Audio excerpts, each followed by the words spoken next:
Welcome to ENT student for discussion on oropharynx. Oropharynx is below the nasopharynx.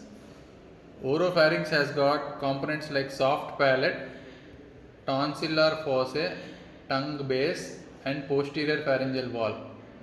So, soft palate, tonsillar fossa, tongue base, and posterior pharyngeal wall. Extends from soft palate till the level of epiglottis. So if you take the soft tissue boundaries, it is soft palate from epiglot to epiglottis. If you take the hard tissue, it is hard palate to hyoid bone. HP to HB, hard palate till the level of hyoid bone. And laterally are the tonsils that are present in between anterior pillar and posterior pillar. Anterior pillar formed by palatoglossus, posterior pillar formed by palatopharyngeus. Anterior pillar is a lateral boundary for this oropharynx. It is in intimate relationship with the retromolar trigone, as you could see here. So this is the soft palate and this is the tongue.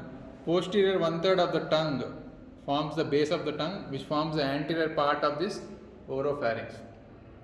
So soft palate to epiglottis, soft tissue, hard palate to hyoid bone, hard tissue boundaries.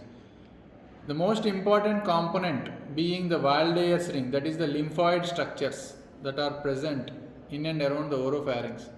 They include the fascial tonsils, that is regular palatine tonsils, and lingual tonsils, that is at the base of the tongue, posterior 1/3. Whereas adenoids and tubal tonsils are a part of the nasopharynx. I did not write it here. The function of the oropharynx is to give a speech, mastication and swallowing. So speech, mastication and swallowing with the help of this soft palate. It has got very rich blood supply. Tonsillar branch of the facial artery, as you know, the supply of these tonsils. We are not going to details of blood supply here. It is lined by stratified squamous epithelium of varying keratinization based on the part of the oropharynx, wherein you should have non-keratinized stratified squamous epithelium on the palatine tonsil.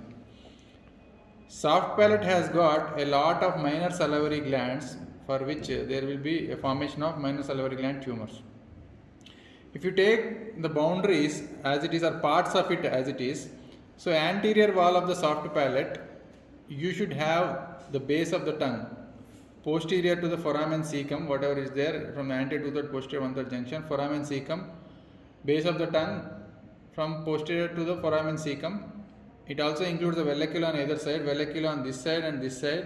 So in between the epiglottis and tongue there will be glossoepiglottic fold, median glossoepiglottic fold, and laterally there will be lateral glossoepiglottic fold like this. So these form the valleculae over here, so which are also part of the oropharynx.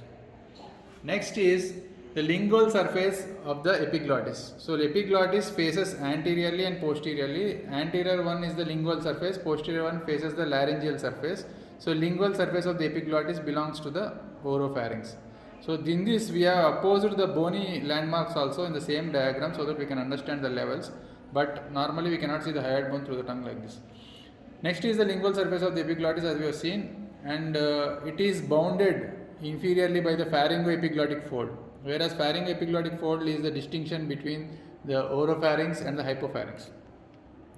Lateral wall has got anterior pillar, as already notified, formed by palatoglossus, and posterior pillar formed by palatopharyngeus, and palatine tonsil, which is the content of it in between these two.